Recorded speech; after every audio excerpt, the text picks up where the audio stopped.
নবীজির সুন্নত আমল হলো মুরাকাবা, মৃত্যুর মুরাকাবা, কবরের মুরাকাবা, হাসরের মুরাকাবা।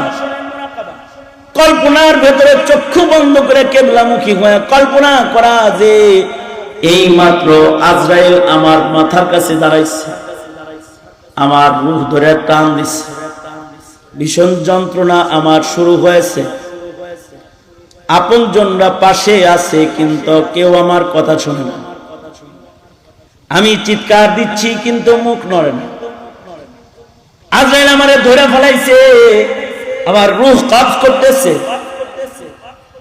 আমার রূহ বের করে লয়ে গেছে।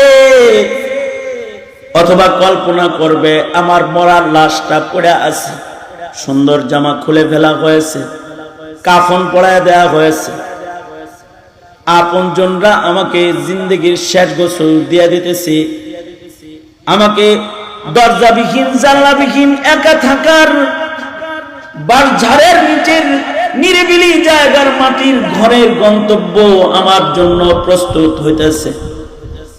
এই যে মুরাকাবা করবে, মৃত্যুর মুরাকাবা, কবরের মুরাকাবা, হাসরের মুরাকাবা, কল্পনার জগতে কবর, হাসর, আখিরাত আইনা বান্দা তার নফসকে শাসন করবে, নফসের ভিতরে গুনাহের কল্পনা যেন না হয়। এজন্য বুজুর্গরা মুরাকাবার আমল করেন। বুজুর্গরা তো গুনার কল্পনা আসলেও নিজেকে ধিক দেন। হাকিম তিরমিজির হৃদয়ে যেগুলা কল্পনা আসছে নিজেকে ধিক শুরু করেছেন, হায় রে বুড়া বয়সিনী, এবার তোর গুনার কল্পনা, তুই তো দোজকে যাইবি। হাকিম তিরমিজি টেনশনে পেরেশানিতে ওযু করে মসজিদে ঢুকেছেন, তওবা করতেছেন আর আল্লাহর কাছে মাপ চাইতেছেন। এতই পেরেশান হয়ে গেছেন তিনি, খাবার দাবার বন্ধ হয়ে গেছে, খানা দানা বন্ধ হয়ে গেছে। হাকিম তিরমিজি 3 দিন পর্যন্ত খাবার নাই দাবার নাই, শুধু কান্দেন আর রোনাজারি করেন।